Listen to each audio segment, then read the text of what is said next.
Assalamualaikum warahmatullahi wabarakatuh. Kami dari kelompok 1 angkat Jeruk Purut.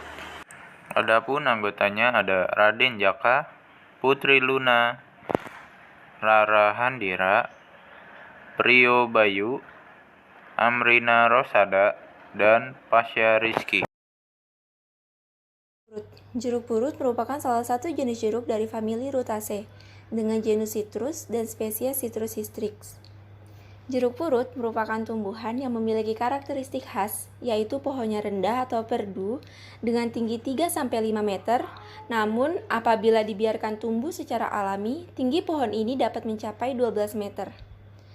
Buah dan daunnya dapat digunakan sebagai bumbu penyedap masakan.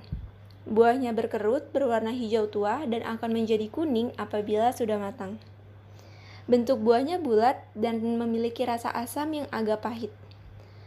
Daunnya berwarna hijau tua, mengkilap, permukaan bawah daun berwarna hijau muda atau kekuningan, dan jika diremas baunya harum. Biasanya daun jeruk purut tumbuh berpasangan seperti angka 8.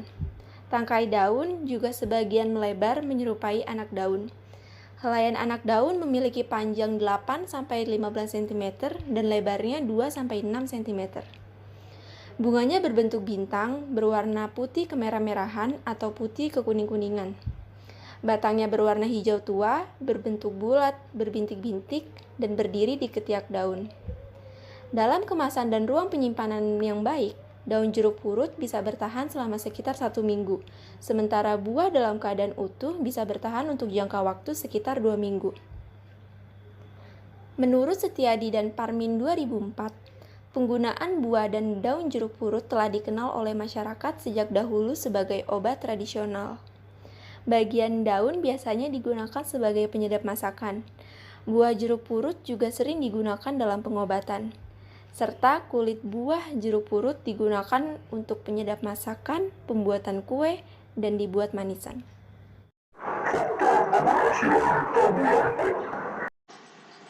Di sini saya akan menjelaskan mengenai faktor penentu keberhasilan budidaya tabung lampot pada tanaman jeruk purut.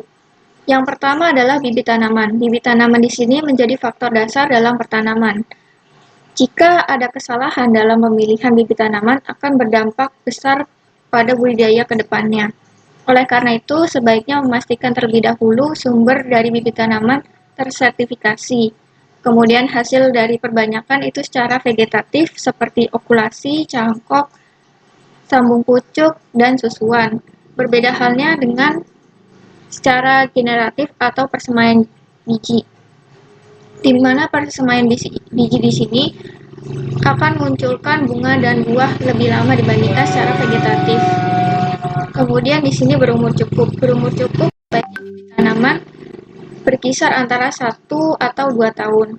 Yang kedua itu agroklimat. Agroklimat di sini disesuaikan dengan pemilihan varietas sesuai ketinggian dari tempat lokasi atau DPL.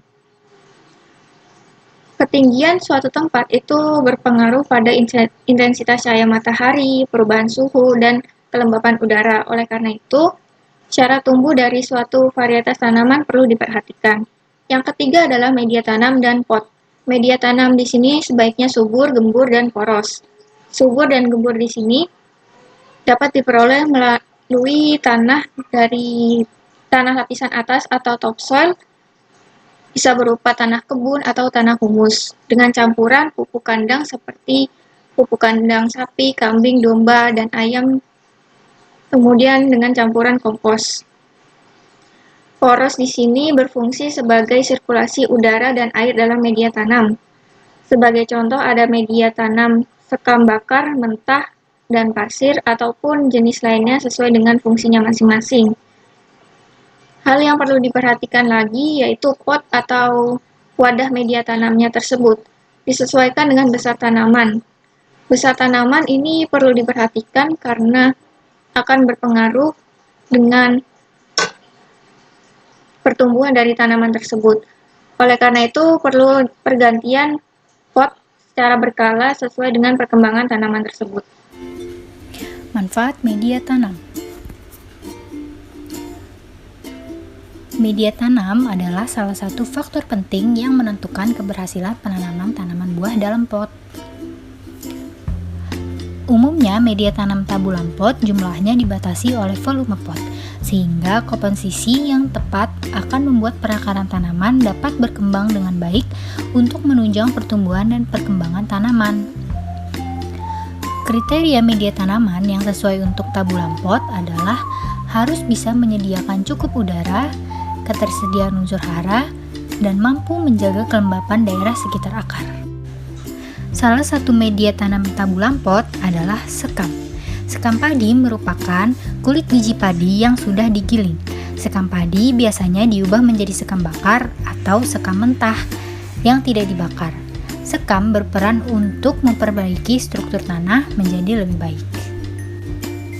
Di samping itu, sekam padi juga memiliki manfaat, diantaranya adalah yang pertama, menutrisi media tanam atau sebagai pupuk organik. Yang kedua, yaitu untuk memperbaiki struktur tanah atau membuat gembur. Sekam juga dapat digunakan untuk menjadi campuran media tanam.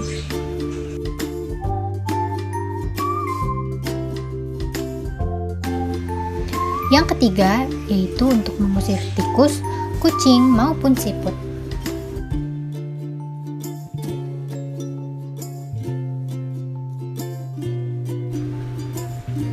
Yang keempat, yaitu sebagai mulsa. Sekam sebagai mulsa dapat mencegah media menjadi kekeringan. Mulsa dapat ditaburkan di atas media tanam agar media tanam tidak terkena sinar matahari secara langsung.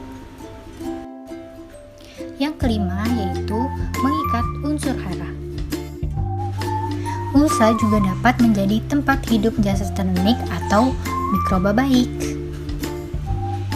Ya, kita dari kelompok 1, saya Pasya dan saya Jaka akan mempraktekkan ya. Iya, betul. Bagaimana budidaya tanaman secara non konvensional. Nah, di sini kita akan menanam buah nih, buah dari keluarga jeruk, Iya, citrus. citrus. Dan ini jenis buah apa? Jeruk purut. Oke, jeruk purut. Yang kalau Nah, udah gede setannya. iya, betul sekali. Oke, nanti prosesnya sebelum kita pindahkan tanaman ke pot ini, kita akan mempersiapkan media tanamnya dulu ya. Iya. Oke. Ada apa aja media tanamnya? Ada sekam, Oke. ada tanah, Oke. dan juga ada pupuk. Oke, pupuknya kita pupuk kotoran hewan. Kotoran hewan. Oke, langsung saja kita persiapkan media tanamnya terlebih dahulu. Cek di sana. Nah, dalam satu pot ini kita akan memformulasikan komposisinya terlebih dahulu. Dimana formulasinya itu formulanya tanah dari satu pot ini kita masukkan sebanyak 25% dari pot ini. Silakan. Yuk, kita masukkan sekarang. Oke, nah ini kita masukkan sebanyak 25% ya, sekitar 25% dari Betul. luas seluruh dari pot ini.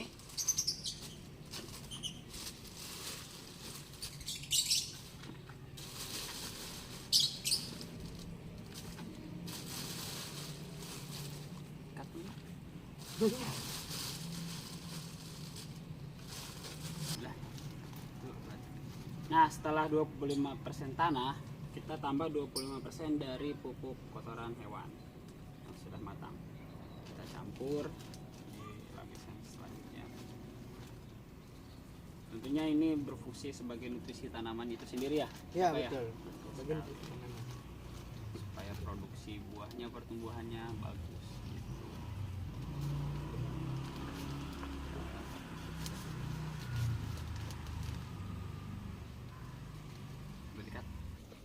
Nah, setelah 50% tadi terisi oleh tanah dan pupuk, 50% selanjutnya kita isi dengan sekam untuk kemudian kita aduk. Fungsi sekam salah satunya untuk nitrogen ya. Iya. Mengikat nitrogen. Dan juga untuk mengikat air. Oke, betul sekali.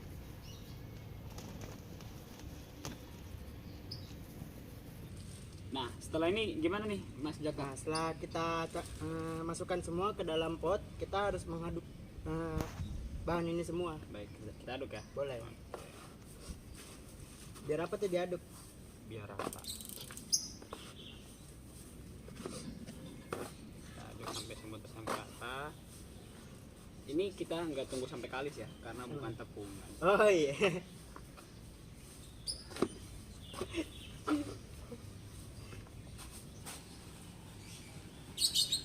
Udah, Sek. Nah setelah diaduk gimana nih langkah selanjutnya Mas Jaka? Nah, langkah selanjutnya tengahnya ini kita bolongin kayak gini.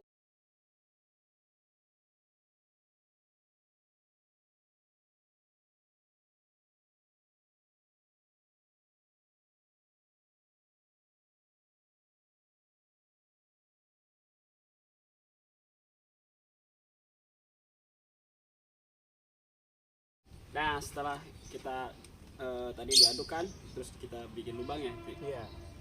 Selanjutnya kita baru pindah tanaman jeruk ini ke dalam pot. Jangan lupa. Buka dulu plastiknya, jangan lupa ya, untuk pertumbuhan akarnya nanti.